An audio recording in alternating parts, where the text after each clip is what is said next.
if you're trying to figure out how to save more money, you need to pay yourself first.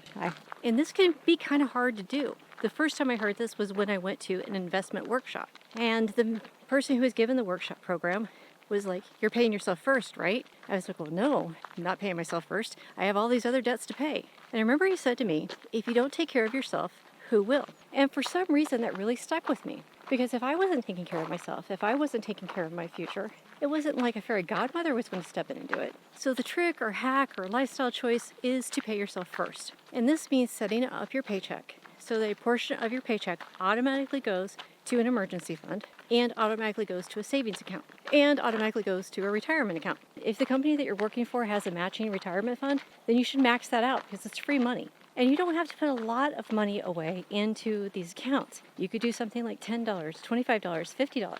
But the key is to pay yourself first. Getting into this habit really changes everything because now you're able to have money available to you to handle things that come along the way, like finding out your car needs $1,700 worth of work done on it.